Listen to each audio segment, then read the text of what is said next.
कथा आती है कि जावाली ऋषि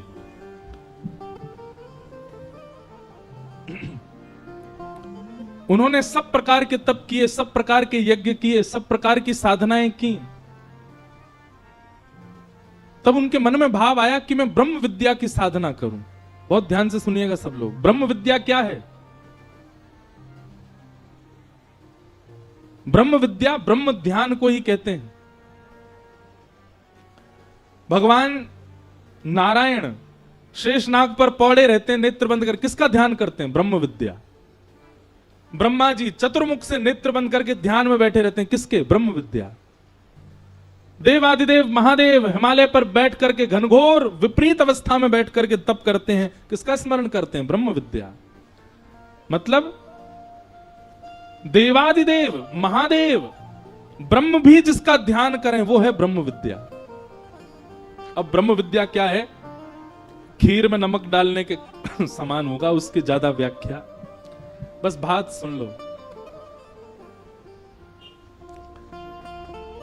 कि ब्रह्म विद्या के चिंतन में पढ़ने के लिए जावाली ऋषि अन्य लोकों में भ्रमण करने लगे और सब जगह से इकट्ठा करने लगे कि ब्रह्म विद्या में मैं कैसे जाऊं।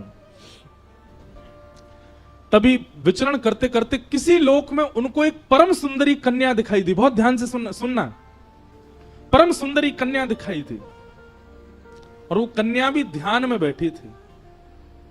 उसका रूप ऐसा, उसके नेत्र ऐसे, उसका सर्वांगीण अंग ऐसा कि कोई भी मोहित हो जाए। जब जावाली ऋषि ने उसको देखा तो देख करके सामने बैठ के उसको देखने लगे, तो थोड़ी देर बाद ही क्या होने लगा, उस कन्या के रूप से सहज ही जावाली ऋषि को ब्रह्म का चिंतन होने लगा। जिस चिंतन के लिए युगों युगों की तपस्या फीकी पड़ जाती है, वो तपस्या का भाव उस कन्या के दर्शन मात्र से होने लगा। सहज ही ब्रह्म का स्मरण होने लगा, सहज ही तप बनने लगा, सहज ही योग साधना बनने लगी, सहज ही इंद्रियों पर वशीकरण होने लगा, सहज ही बिना श्वास के जीवित रहने की इच्छा होने लगी, सहज ही बिना भूख प्यास के जीवित रहने का भाव उत्पन्न होने लगा। जावाली ऋषि बोले, मैंने तो कुछ किया नहीं है, अपने आप कैसे मेरी साधना बढ़ रही है? तभी उस कन्या ने अपने नेत्र खोले। जावाली ऋषि ने कहा, देवी आप कौन हो? आपका सौंदर्य रूप आदि सब देख करके पहले तो मैं चकित हुआ कि इतनी सुंदर, पर आपका सौंदर्य काम वर्धन नहीं है। आपका सौंदर्य, आपका रूप, आपकी उपस्थिति तो ब्रह्म को प्रकट कर रही है, तप करा रही है, योग निद्रा में डाल रही है, समस्त प्रकार की इंद्रियों के रसों को एकाग्रित कर रही है। आप कौन हो? तो उसने हाथ जोड़ के कहा, मैं ब्रह्म विद्या हूं। जावाली ऋषि चरणों में गिर गए, बोले मैं आपको ही खोज रहा था। जिसका ध्यान देव भी करते हैं, जिसका ध्यान नारायण करते हैं, जिसका ध्यान महादेव करते हैं, वो ब्रह्म विद्या हो। बोले जी। बोले आपको जो स्थिति मुझे देख करके हो रही है, ये ब्रह्म विद्या की प्रारंभिक स्थिति है। योग निद्रा में चले जाना, इंद्रियों को वशीकरण कर लेना, बिना श्वास बिना भूख प्यास के जी लेना आदि आदि। जावाली ऋषि की खूब देर चर्चा चली। तब जावाली ऋषि ने कहा, हम सब ब्रह्म का ध्यान करते हैं, ब्रह्म विद्या का ध्यान करता है, पर आज ब्रह्म विद्या भी किसी का ध्यान कर रही थी, आप किसका ध्यान कर रहे थे? तब ब्रह्म विद्या कहती हैं, आप सुनना चाहते हो मैं किसका ध्यान करती हूं? बोले किसका, बताओ। बोले निभृत कुंज पे अद्भुत सेज पर श्री प्रिया प्रियतम पौड़े हैं और समस्त सहचरियां सखियां कोई राग गा रही हैं, कोई बीड़ा पवा रही हैं, कोई पंखा जल रही हैं, कोई चवंड उड़ा रही हैं, कोई इत्र पुचकार रही हैं। इस प्रकार से उस निकुंज का स्मरण, उस निकुंज का चिंतन मैं ब्रह्म विद्या कर रही हूं।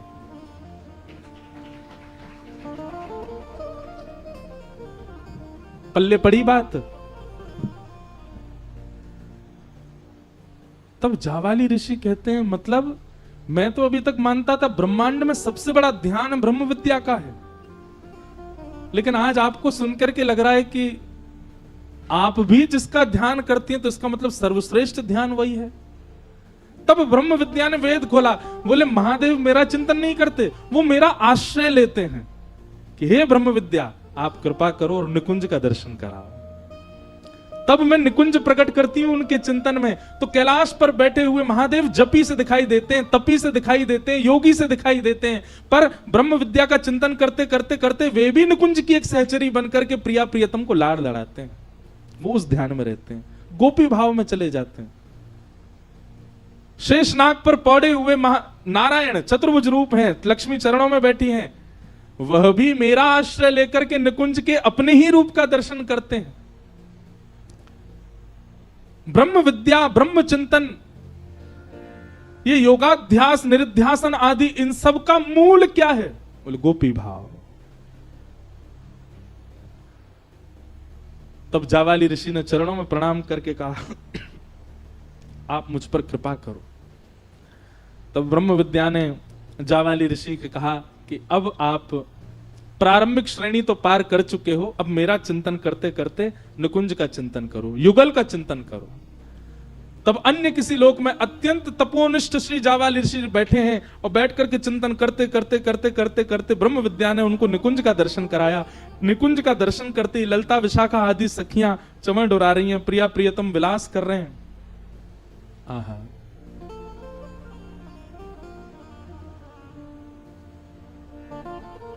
बिहरत लाल बिहारी ने दो, यमुना जी के तीरे तीरे। बिहरत लाल बिहारी ने दो, यमुना जी के तीरे। इतना सुंदर पद है, हमारे हरिदास परंपरा के वैष्णव जन गाते हैं। बिहरत लाल बिहारे ने दो, श्री यमुना जी के तीरे तीरे। उसी भावना का जब चिंतन जावाली ऋषि को हुआ, नेत्रों से अश्रुपात होने लगे, शरीर कंपायमान हो गया। ब्रह्म विद्या के चरणों में प्रणाम किया, बोले मुझ पर कृपा करो। बोले अब क्या चाहते हैं आप? बोले मैंने सखियों को देखा, गोपियों को देखा, सहचरियों को देखा, उनकी सेवा भाव को देखा, पर अब मैं सेवा देख करके संतुष्ट नहीं हो पा रहा हूं। तो अब क्या चाहते हैं? बोले मुझे ब्रजमंडल भेज दो, कोई गोपी बना करके। तब कितने करोड़ अनुष्ठान युगल मंत्र के करने की आज्ञा दी, उतने करोड़ अनुष्ठान उन्होंने किए। और उसके बाद धनिष्ठ गोप नाम के एक गोप हुए, उनके यहां पर जावाली ऋषि एक गोपी बनकर के आए और फिर उन्होंने श्री प्रिया प्रियतम का साक्षात्कार किया। और हम ऐसे इस गोपी बन जाते हैं।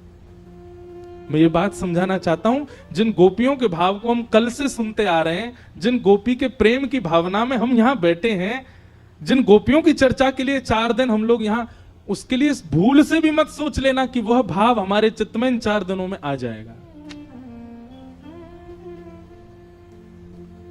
हम जो कर रहे हैं वो आडंबर मात्र है। वह भावना, उससे ठाकुर जी रीच क्यों नहीं रहे? फिर उससे ठाकुर जी प्रकट क्यों नहीं हो रहे? क्यों लीला का दर्शन नहीं करा रहे हमको? हमारे अंदर भावना है ना गोपी की, केवल परत मात्र चढ़ा रखी है गोपी की, भावना तो अभी आई नहीं है। और आ गई तो स्थिति देखना क्या होगी। भोरी सखी कहती हैं, बस्ती छोड़ एकांत बिठावा, बातन सो घबराई। ऐसे हो जाएंगे, हम बस्ती में बैठ ही नहीं सकते। हाँ, मैं स्वीकार कर रहा हूं कि वो भाव अभी हमारे चित्त में नहीं आया, इसीलिए इतनी भीड़ के सामने कथा कर रहे हैं। जिस दिन वो भाव आ गया, अदृश्य हो जाएंगे, मिलेंगे ही ना। ढूंढते कहां गए इंद्रेश जी? जादना वो भाव आ गए, मिलोगे नहीं किसी को।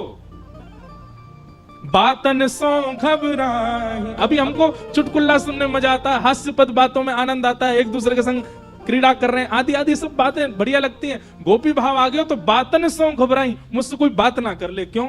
एकांत। बातन सो घबराई, भोरी ऐसे दुख बिन प्यारी, जीवन व्यर्थ गवाही, ऐसो दुख दी जो ही अमाई।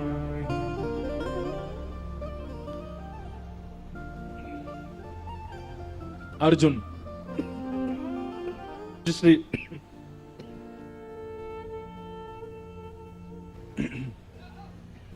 पूज्य श्री मलुक पीठ वाले महाराज जी से एक बार एक प्रसंग सुना था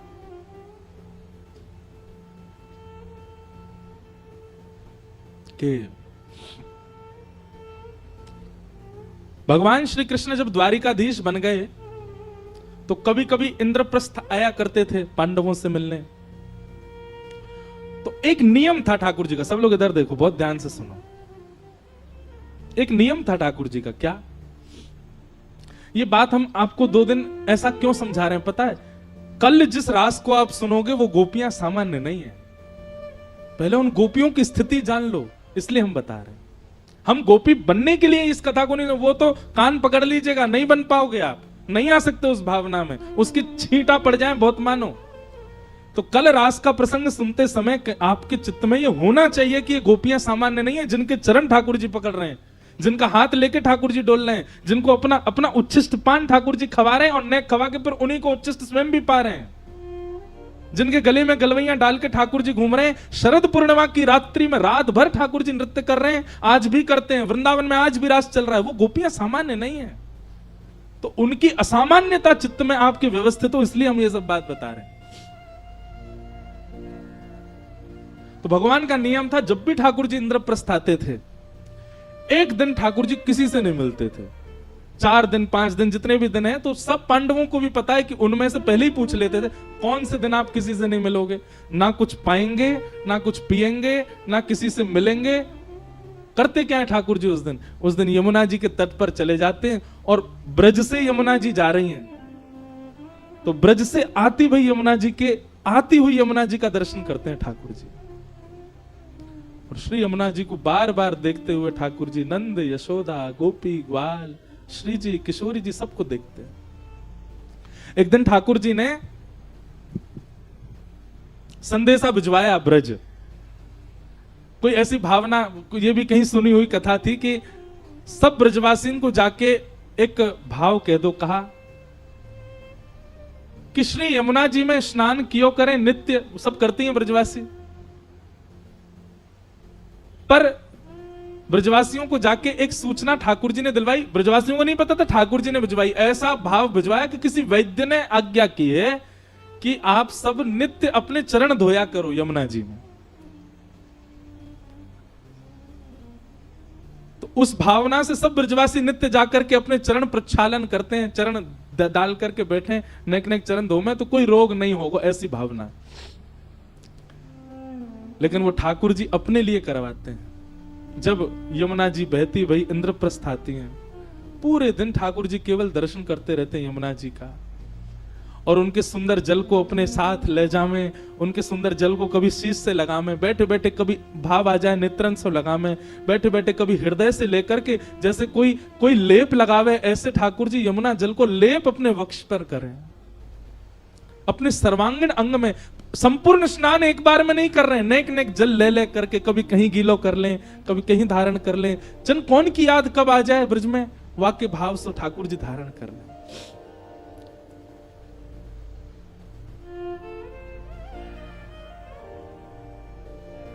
और ठाकुर जी गाते हैं बैठे बैठे यमुना तट पर, राधे राधे करुणामयी कृष्ण प्यारी, मेरी सुधली जो श्री वृषभानु दुलारी, मेरी सुधली जो श्री वृषभानु दुलारी। हे मनोहारिणी रासेश्वरी रस रूपा, मनोहारिणी रासेश्वरी रस रूपा, ब्रज विलासिनी ब्रज वासिन ब्रज की भूपा, ब्रज विलासिनी ब्रज वासिन ब्रज की भूपा, ललितादिक सहचरी सर्वज्ञ स्वरूपा ललिता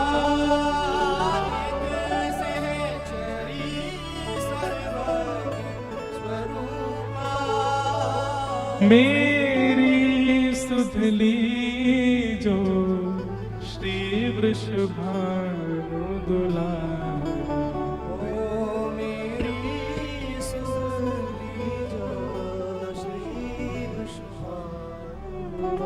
ठाकुर जी का नियम है, जब भी इंद्रप्रस्थ आते हैं। किसी ने मुझसे प्रश्न किया, बोले ठाकुर जी ब्रज काय गुना चले गए? क्योंकि अब यदि ठाकुर जी दोबारा ब्रज जाते, देखो ब्रज की भावना अलग है, शास्त्रीय भावना अलग है। हमारे ब्रज की भावना से तो ठाकुर जी कभी गए ही नहीं, ठाकुर जी सदा ब्रज में ही रहे में। लेकिन शास्त्रीय बात और श्रीमद् भागवत जी की भावना से ठाकुर जी गए हैं। तो अगर भागवत जी की भावना से हम चर्चा करें कि ठाकुर जी गए, तो फिर वापस क्यों नहीं आए? ठाकुर जी के मन में यह बात थी कि अब के अगर मैं गयो तो कभी आ नहीं पाऊंगा, और ठाकुर जी को आना ही नहीं है। ठाकुर जी बोले अगर मैं गयो तो मैं आना ही ना चाहूं, मैं वो कहना छोड़ेंगे, मैं खुद नहीं आऊंगा। और दूसरी बात, अब इतना प्रपंच बाहर हो चुका है, द्वारिका आदि महाभारत आदि का ये सब इतना फैलावरा फैला चुके हैं। अगर ब्रज गए और कहीं वापस आना हुआ, तो पिछली बार तो ब्रजवासी रोए थे, पिछली बार तो ब्रजवासी बिलके थे, अब की बार अगर जाके वापस आया तो प्राण ही त्याग देंगे। ठाकुर जी वो देख नहीं पाते, इसलिए ठाकुर जी विरह में ही रह रहे हैं। लोग कहते हैं ठाकुर जी हमको इतना विरह क्यों देते हैं? क्योंकि स्वयं ठाकुर जी भी ब्रजवासियों के विरह में रहे हैं। तो नित्य ठाकुर जी का नियम है, जमुना जी पे बैठ जाते हैं और यमुना जी का दर्शन करते हैं। एक दिन अर्जुन के मन में बात आई कि ठाकुर जी एक दिन हर बार इंद्रप्रस्थ आते हैं, किसी से मिलते जुलते नहीं, मैं देखूं तो ये करते क्या है। और ब्रह्म मुहूर्त में जैसे ही ठाकुर जी निकले, ठाकुर जी के पीछे पीछे अर्जुन भी निकल पड़ा देखने के लिए। और तभी ठाकुर जी यमुना जी के तट पर जाकर के बैठे, यमुना जल को बार बार आचमन करें, जब बार बार प्रणाम करें और बिलक बिलक करके रोवें, ब्रजवासिन की याद आवे। ठाकुर जी को रुदन करता देख अर्जुन स्वयं को रोक नहीं पाए और दौड़ करके गए और ठाकुर जी के चरणों में प्रणाम किया। भगवान बोले अर्जुन तुम क्यों आए यहां पे? मेरा नियम है ना, मैं किसी से, तुम क्यों दिखे मुझे? अर्जुन बोला क्षमा कर दे, मैं तो देखने आया था आप कहां जाते हो, पर नाथ आपकी स्थिति देख करके मैं बहुत भयभीत हो रहा हूं। ये आप कैसे रुदन कर रहे हैं? आपकी स्थिति क्या हो रही है? किस लिए हो रही है? क्या बात है? किस बात से परेशान है आप? ठाकुर जी ने बताया मुझे ब्रज की बहुत याद आती। देख रहे हो यमुना जी ब्रज से ही आ रही हैं, वृंदावन से ही आ रही हैं चल करके।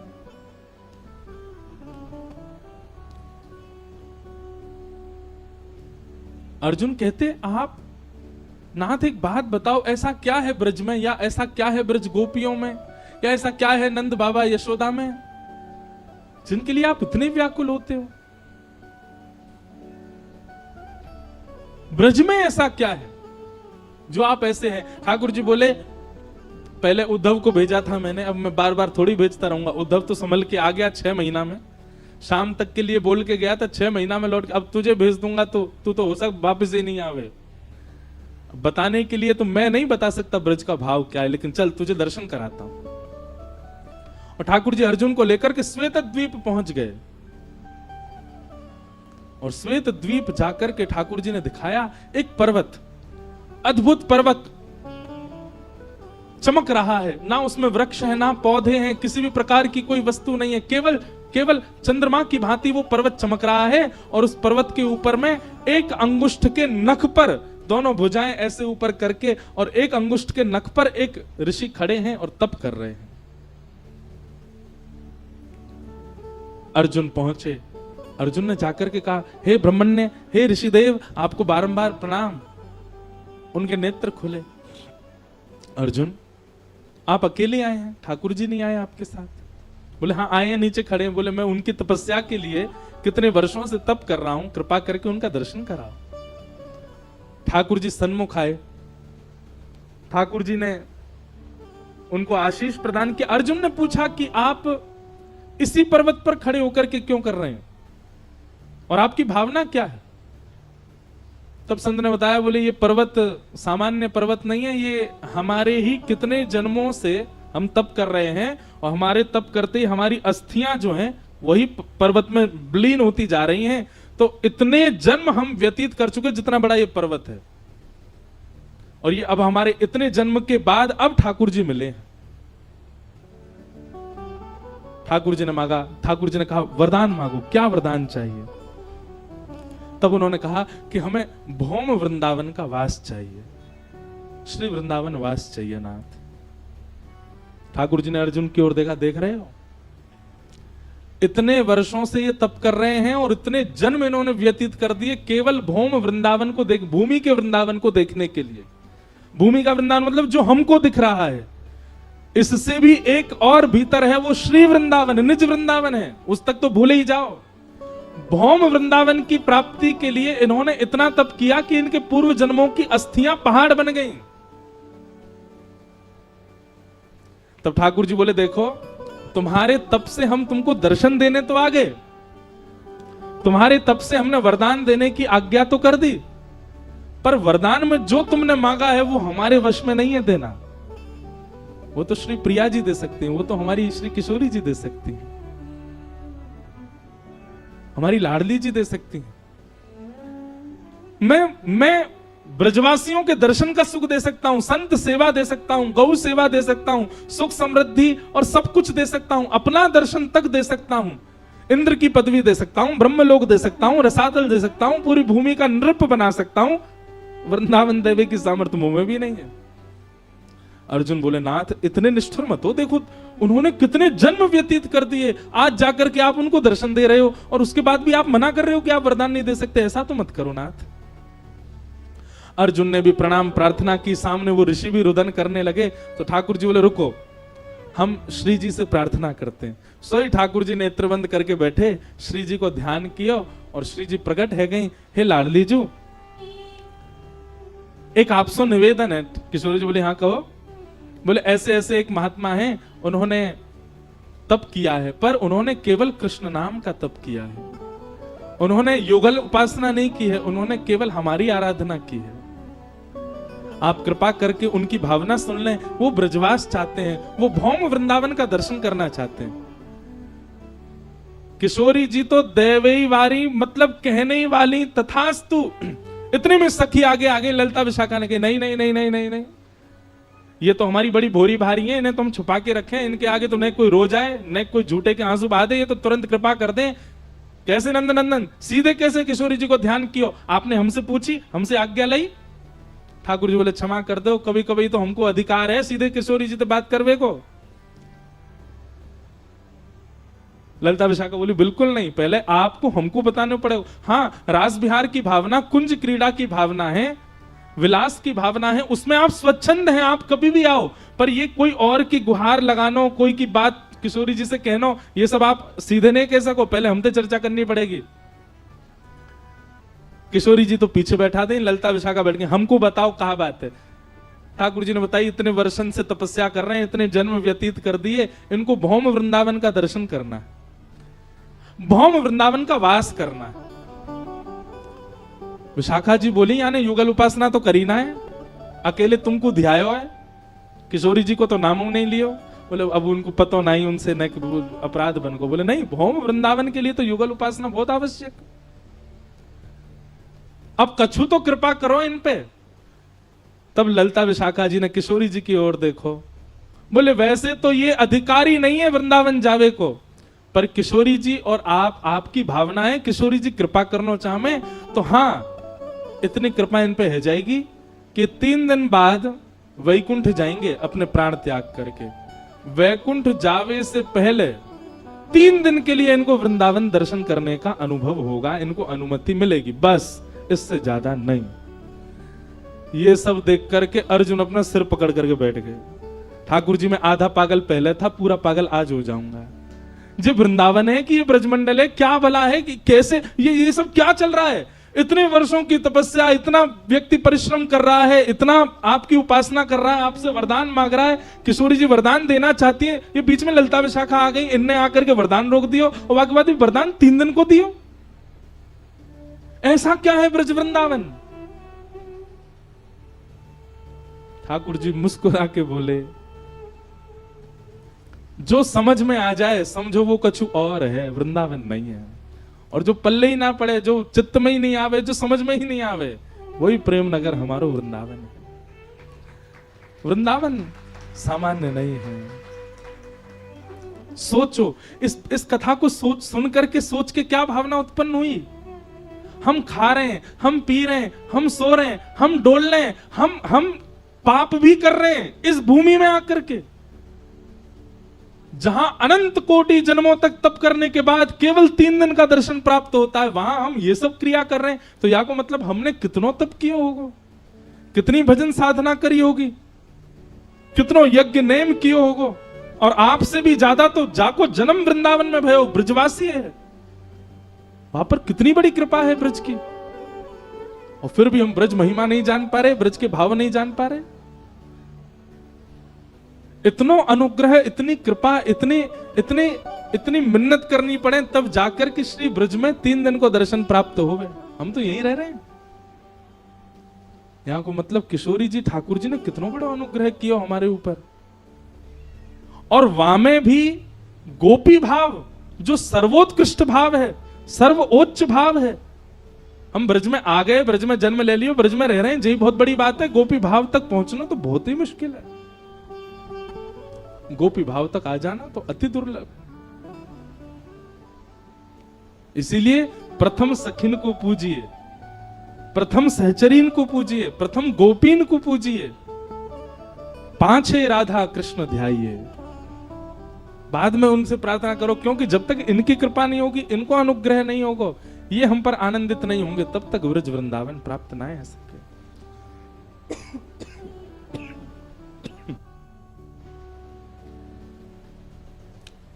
हमारे स्वामी श्री हरिदास जी के प्रादुर्भाव की कथा में, स्वामी श्री हरिदास जी के प्राकट्य के भाव में भी यही भाव प्रकट होवे। जब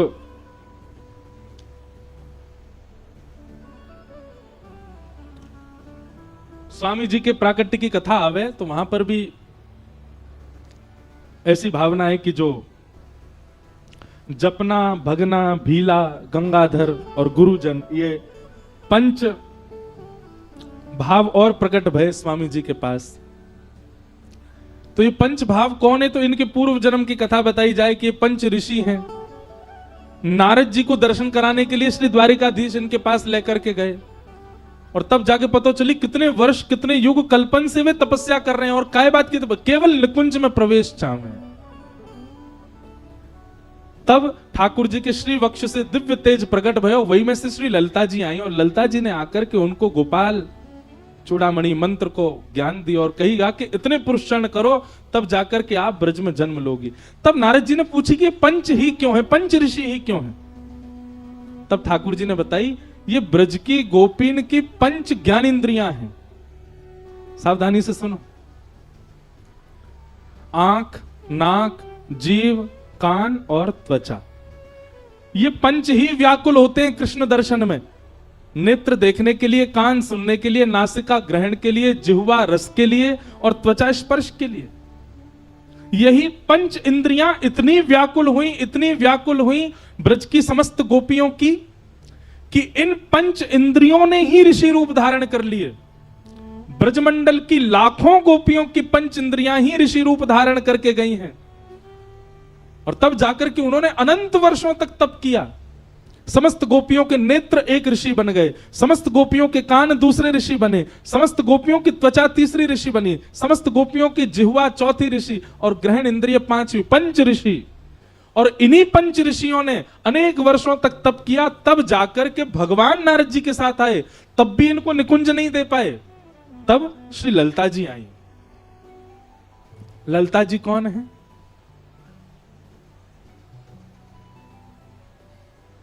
आहा, बहुत सुंदर वर्णन है। एक दिना निकुंज में किशोरी जी बैठी हैं और किशोरी जी बैठी तो वह समय ठाकुर जी को आगमन भयो और ठाकुर जी किशोरी जी से बोले, हे श्यामाजू मेरा तो मन है रो कि आज आपको श्रृंगार मैं करूं। किशोरी जी बोली, हाँ करो। तो ठाकुर जी अपने हाथन से श्रृंगार कर रहे हैं, किशोरी जी के पत्रावली बना रहे हैं, बैणी गूथ रहे हैं। निज कर गूथ सुमन के गजरा, निज कर गूथ सुमन के गजरा, ये अपने ही हाथ पहरावत हैं, अपने ही हाथ पहरावत हैं। तू है सखी बड़ भाग बड़ी, गोपाल तेरे घर आवत हैं। तू है सखी बड़ भाग बड़ी, नंदलाल तेरे घर आवत हैं। तू अपनो श्रृंगार करत है, तू अपनो श्रृंगार करत, ये दर्पण हाथ दिखावत है, दर्पण हाथ दिखावत है। सब कोई इनको यश गावत, सब कोई इनको यश गावत, सब कोई इनको यश गावत, सब कोई इनको यश गावत, पर ये तेरो यश गावत है, ये तेरो यश गावत है। कुंभन दास लाल गिरधर के, कुंभन दास लाल गिरधर, ये तो तेरे ही हाथ बिकावत है, तेरे ही हाथ बिकावत है। तू है सखी बड़ भाग बड़ी, नंदलाल तेरे घर आवत है। तू है सखी बड़ भाग बड़े, नंदलाल तेरे घर आवत है। तो किशोरी जी की बेणी गूंथ रहे हैं ठाकुर जी, और बेणी गूंथ के वहां में सुंदर सुंदर पुष्प अर्पित कर रहे हैं। किशोरी जी की ठोड़ी पकड़ करके अपने निज करसों ठाकुर जी पत्रावली बना रहे हैं। किशोरी जी के नेत्रन में सुंदर काजर लगा रहे हैं और किशोरी जी को सजाए करके ठाकुर जी के नेत्रन में अश्रुबिंद आ गए और ठाकुर जी बार बार बलैया ले रहे हैं किशोरी जी की। किशोरी जी बोली, अब नेक हटो, मुझे दिखाओ तो मैं कैसी लग रही हूं। किशोरी ठाकुर जी बोले, ना ना मैं ना दिखा रहा हूं। बोले क्यों? आपकी नजर आपको ही लग जाएगी, इतनी प्यारी लग रही हो आज तो। हटो श्याम सुंदर, मुंह को देखन दो, आज कैसे श्रृंगार किया आपने। ठाकुर जी बार बार आरसी छुपा में, जहां जहां भी प्रतिबिंब दिख सके ठाकुर जी पहुंच जाए, ना मैं ना देखन दूंगा। किशोरी जी मान करके बैठ गई। तब ठाकुर जी, अच्छा रुको मैं लेके आऊं। और सुंदर बड़ो सा दर्पण ठाकुर जी लेकर के आए और किशोरी जी के सामने खड़े हैं। और सामने खड़े करके किशोरी जी से कह रहे हैं, ले देख लो। अब किशोरी जी ने जब अपना श्रृंगार का रूप देखा तो किशोरी जी को अपनी सुंदरता पर नहीं रीझ रही है वो। उनके मन में बार बार ये भावना आ रही है कि ये बिंदी श्याम सुंदर ने धारण कराई है, ये पुष्प यहां इतना प्यारो लग रहा हो, श्याम सुंदर ने ऐसे ऐसी उंगली करके यहां धारण करायो। ये बेणी इतनी सुंदर लग रही है, अपने निज कर से गूंथी है। ये काजर इतना सुंदर लग रहा है, लाला ने अपनी उंगलीन ते मेरे आंखन में भरो है। उनको यह भाव नहीं आ रहा कि श्रृंगार कितना सुंदर, उनको बार बार मन में आ रहा है कि यह भाव ऐसे धारण कियो, यह भाव ऐसे धारण करायो, यह तो ऐसे धारण करायो। श्याम सुंदर ने अपने रूप को देखते देखते देखते देखते देखते किशोरी जी मोहित हो गए, अपने रूप पे ही मोहित हो गए। लाल जी आरसी ले जाए, किशोर कहां ले जा रहे हो, सामने ही रखो ना, देखन दो, थोड़ी देर और देखन दो, थोड़ी देर और निहारन दो, थोड़ी देर और दर्शन करन दो। कृष्ण श्रृंगारित श्री राधा का दर्शन करते करते करते करते इतनी आह्लाद में आ गई, इतने आनंद में आ गई, इतनी व्याकुलता होने लगी श्री जी को कि कृष्ण चले जाएं तो व्याकुलता नहीं हो रही है, लेकिन आरसी में जो अपनो प्रतिबिंब दिख रहा है वो मेरे सामने से नहीं जाना चाहिए। अब तो शाम को समय है गयो, अब तो अन्य कार्य के लिए जानो पड़ेगा, सोनो भी पड़ेगा, और या आरसी से दूर ही जानो पड़ेगा, और या आरसी से दूर जावे की अब स्थिति मेरी है नहीं तो कहा करूं। किशोरी जी अपने रूप को देखते देखते इतनी तन्मय है गई, हे ललिते तुम कितनी मधुर हो। किशोरी जी के हृदय की भावना कि ये रूप मेरे सामने निरंतर बनो रहे, ठाकुर जी ने किशोरी जी के मन की भावना को पूर्ण कर दिया, और किशोरी ठाकुर जी के द्वारा श्रृंगारित श्री राधिका का जो प्रतिबिंब है वही प्रतिबिंब प्रकट हो गया, और वही श्री ललिता जी के रूप में किशोरी जी की सहचरी बनी, वही ललिता जी। ललिता जी की उपमा क्या है? ब्रजवासी और गोपीन को मोहित करें श्याम सुंदर, श्याम सुंदर को मोहित करें किशोरी जी, और किशोरी जी को भी जो मोहित करे वो श्री ललिता जी, वो श्री हमारी ललिता जी। पाए पड़ो इन सखियन के, तब अनुग्रह होएगा, तब नेक कृपा होएगी, तब गोपी भाव के छींटा पड़ सके हमारे चित्त में। ये गोपी बननो इतना सामान्य नहीं है, इतना सहज नहीं है जितना हमने सोच लियो है। ठाकुर जी के आगे नृत्य करनो गोपी भाव नहीं है, गोपीन की तरह श्रृंगार करनो गोपी भाव नहीं है, गोपीन जैसा स्वभाव होना गोपी भाव है। और वो स्वभाव हाँ ब्रज के रसिकन में आपको देखने को मिल जाएगा। अरे गिरिराज जी आए करो, गोवर्धन नाथ जी को बाद में प्रणाम करो, एक बार पंडित श्री गया प्रसाद जी महाराज को प्रणाम करके आओ। क्यों? गोपी भाव है उनके चित्त में।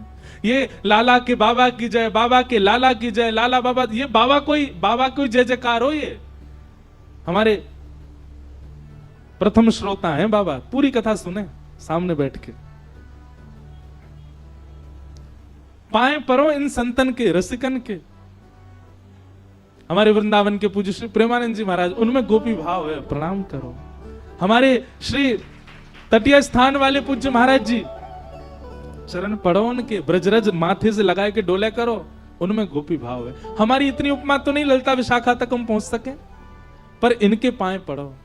ये कृपा करके, ये अनुग्रह करके ललिता विशाखा की जो सहचरी पर सहचरी है उन तक पहुंचाएंगे। वहां से फिर नए कूचे उठेंगे, नए कूचे उठे, तब कभी जाके ललिता विशाखा के चरण में प्रणाम होगा, तब जाकर के कभी निकुंज को दर्शन होगा। इतना सामान्य निकुंज में प्रवेश सरल नहीं। पाए पड़ो हमारे मलुक पीठ वाले महाराज जी के, पाए पड़ो हमारी गोपी स्वरूपा श्री दीदी के, पूज्य गुरुदेव भगवान के।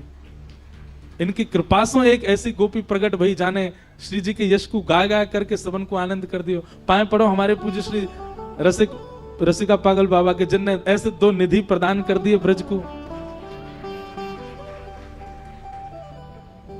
इन रसिक जनन के पाए पड़ो। गिरधर जब अपनों करी जाने, गिरधर जब अपनों, गिरधर जब अपनों कर जाने, गिरधर जब अपनों ताको मन संतन की सेवा, ताको मन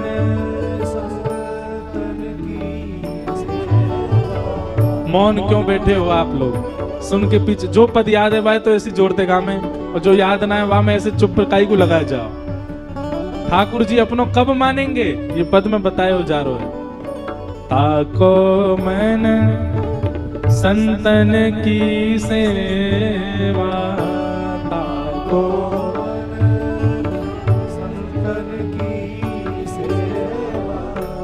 भक्त चरण रज सदा लुभाने, भक्त चरण रज सदा, भक्त चरण रज सदा लुभाने, भक्त चरण रज सदा लुभाने, गिरधर जब अपनों कर जाने,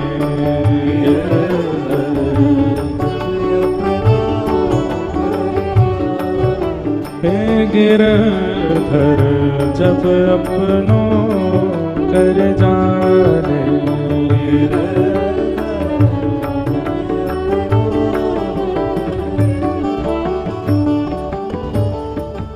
देखो कथा सुनो ठाकुर जी की, लीला सुनो श्री जी की, चरित्र सुनो गोपीन के ब्रजवासीन के, पर मन लगाओ रसिकन में, मन लगाओ भक्तन में, मन लगाओ श्रेष्ठ जनन में। ठाकुर जी में नहीं लगेगो चलेगो। आजकल एक अपराध हमको देखने को मिलता है, क्षमा कीजिएगा, तिलकधारी कंठीधारी और जितने भी वैष्णव वेशधारी हैं वो ठाकुर जी को ही माने और जनन को कछु ना समझे। ये बहुत बड़ा अपराध है भैया।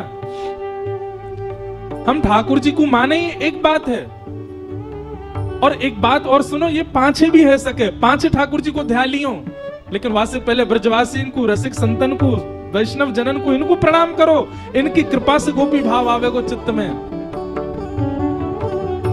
भगतन में मति, भगतन में गति, भगतन में मति,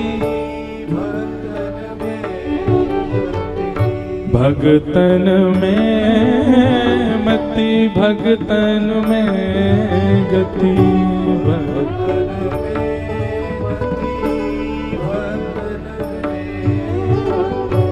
हरिजन हरि एक कर मानो, हरिजन हरि एक।